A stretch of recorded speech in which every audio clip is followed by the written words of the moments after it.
And he cried mightily with a strong voice, saying, Babylon the Great is fallen, and has become the habitation of devils, and the hold of every foul spirit, and a cage of every unclean and hateful bird. Revelation 18:2.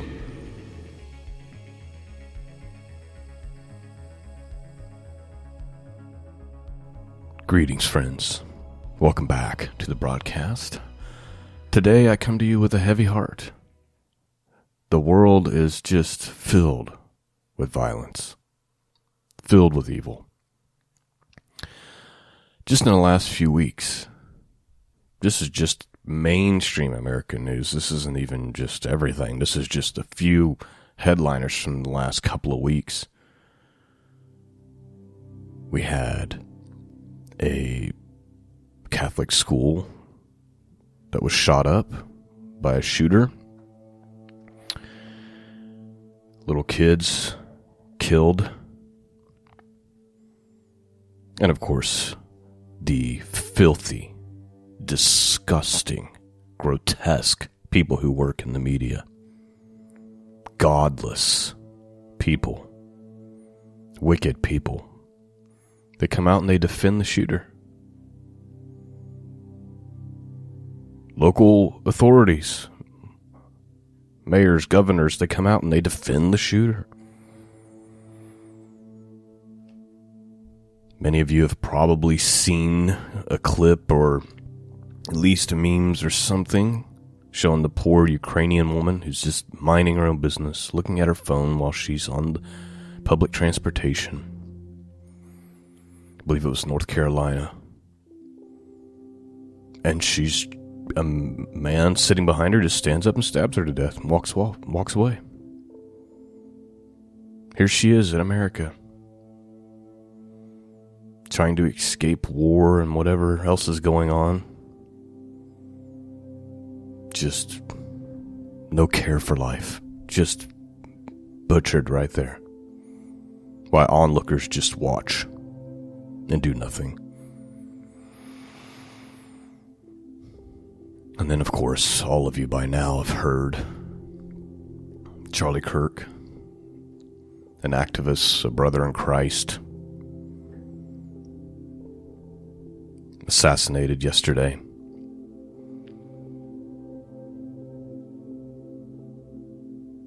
I found it deeply troubling. I grieve for his two little kids and his wife. Can't imagine what type of terror and torment they're dealing with right now. I don't talk a lot about these kind of things. I try to just stick with teaching the Bible, but man, I'm just so disgusted with culture, with the human condition. Lord Jesus, come quickly. Do you see what's going on around here? Do you see how evil it's getting? Everything grotesque, perverse, and wicked is celebrated and exalted and lifted up, and every good, holy, righteous thing is stamped down and demonized.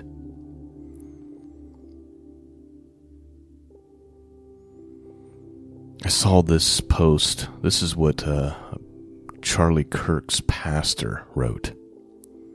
The pastor of the church where Charlie attended. He said, "My friend Charlie Kirk was murdered today by a coward. His life will be remembered for many wonderful things. He built it all with the power of the spoken word. He never used violence, but was threatened every day with violence by those who couldn't contend with logic and truth. And now they have done to my friend what evil always does. It takes away life." Charlie did not die, however, but instead has gone to begin to truly live. His life was secured eternally by his Savior, Jesus Christ. This truth allowed Charlie to face everyday threats with courage because he didn't fear death. All evil knows is death, and they derive power from death. Charlie lived for life and will be remembered for this. My heart is broken for his family, his wife Erica, and his 2 precious children. Evil has not prevailed, and it will not win. I just thought that was beautifully said. This is how these people react, by the way. These wicked people. You try to reason with them using common sense, logic, basic general biology. And what do? They come at you with all the isms, with all the buzzwords, scream at you, lose their minds, or do they commit violence? This is the behavior of the demonic. It just is. And I'm tired of pretending like it's not.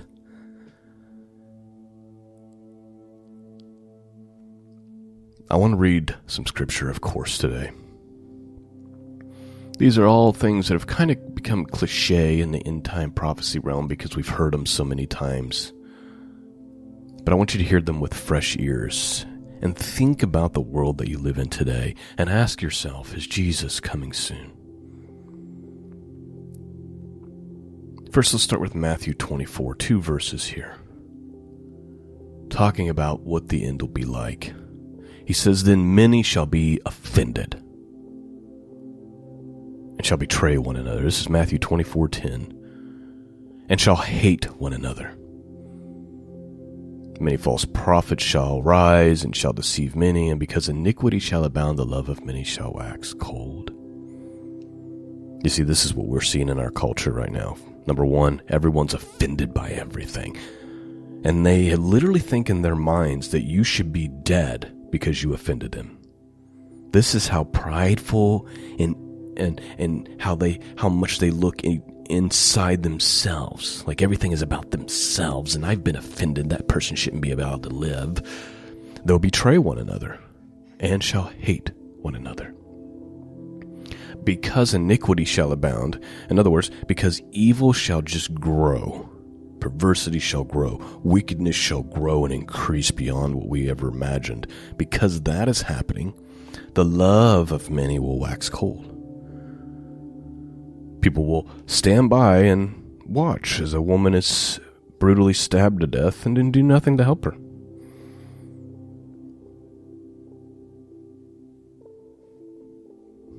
There's no love.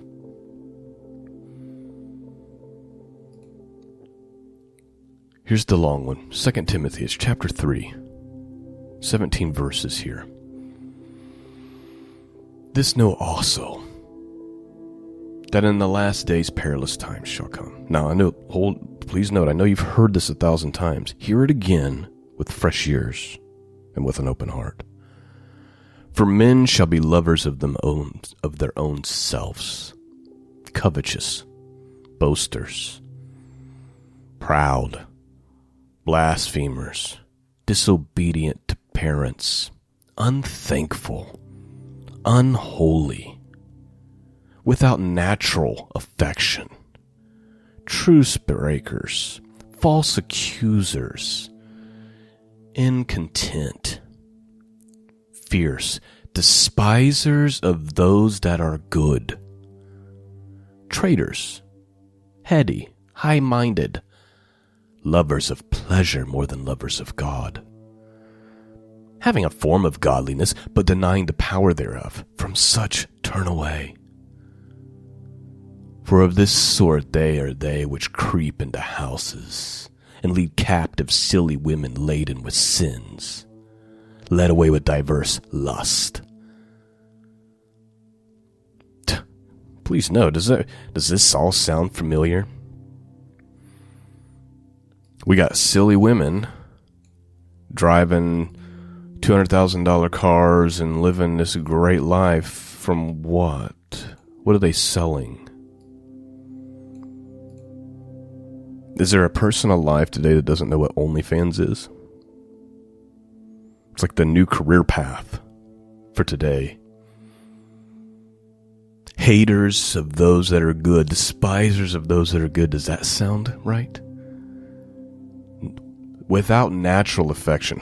They don't even have what should come natural. Unthankful, disobedient to parents. They're proud, covetousness. They only love themselves. Ever learning and never able to come to the knowledge of the truth. Now, verse 8. As James and Jambres withstood Moses, so did these also resist the truth, men of corrupt minds, reprobates concerning the faith. But they shall proceed no farther, for their folly shall be manifest unto all men, as theirs also was. But thou hast fully known my doctrine, manner of life, purpose, faith, long-suffering, charity, peace, persecutions, afflictions, which came to me at the end. I'm going to stop there. Does this sound like the culture you're living in today? With each passing year, more and more so, right?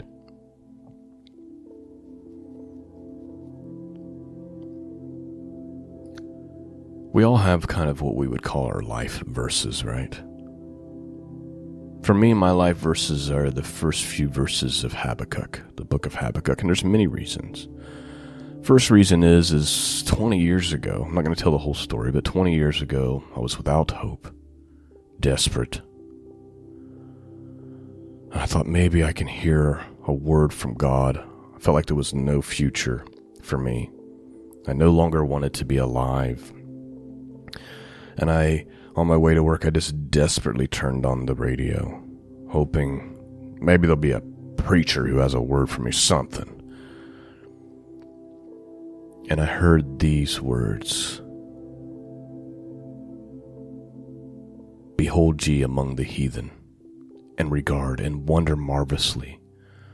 For I will work a work in your days which you would not believe, though it be told to you. And I felt like that was a direct word to me, that God was saying, just watch what I'm going to do. I'm going to do something in your life that you wouldn't believe even if I told you.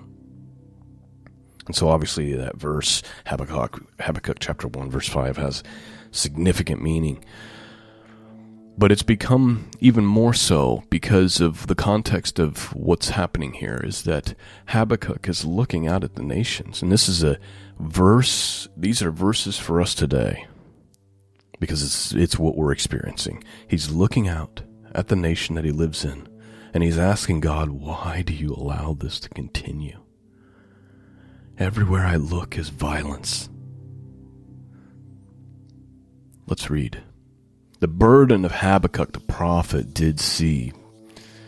O Lord, how long shall I cry, and thou wilt not hear? Even cry unto thee violence, and thou wilt not save. Why dost thou show me iniquity, and cause me to behold grievance? For spoil and violence are before me, and there are they that rise up, strife and contention. Therefore the law is slacked, judgment doth never go forth, the wicked compass about the righteous. Therefore wrong judgment proceedeth. So Habakkuk's saying, Lord, I've cried out to you about this. All I see in the street is violence. All I see is sin and evilness. Violence and wickedness. Strife and contention. The law is useless because nobody cares. Right judgment never goes forth. Remember I mentioned how the depraved, wicked media comes out in defense of the evil. They don't come out and mourn the little children who were executed. They don't come out and mourn the woman on the bus. No, they defend the criminals. Judgment never goes forth when your people are this grotesque, when they're this wicked. Instead, wrong judgment proceedeth, right? This is Habakkuk's complaint to God. Here's God's response. Behold you among the heathen, and regard and wonder marvelously. For I will work a work in your days which you would not believe, though it be told to you. For lo, I raise up the Chaldeans, that bitter and hasty nation, which shall march through the breadth of the land to possess the dwelling places that are not theirs. They are terrible and dreadful, and their judgment and their dignity shall proceed of themselves. In other words, God's saying, check out what I'm about to do. You think I'm not seeing what's going on here? You think I don't know? You think I'm not doing something about it? Just wait. And be amazed. Because I'm about to do a work that's so shocking. You wouldn't believe it even if I told you in advance. This is what God is telling Habakkuk. Of course, the thing that's coming is severe judgment, of course, which Habakkuk will go back and forth with God about.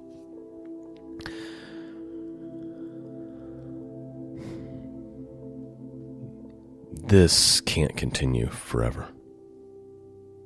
This level of stupidity and evil cannot continue forever. There will be a fallout.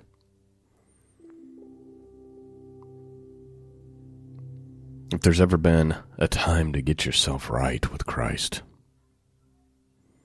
to take walking in righteousness and holiness seriously, to take your prayer life seriously, to really examine your faith and make sure you are in the faith, it's now. Things are only going to continue to unravel.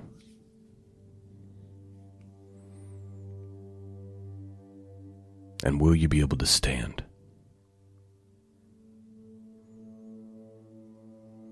Thanks for listening this morning. I know this was a little different, but I just felt like I just had to. We'll resume our Ezekiel study next week. God have mercy on us. Peace and grace be with all of you, and until next time, God bless.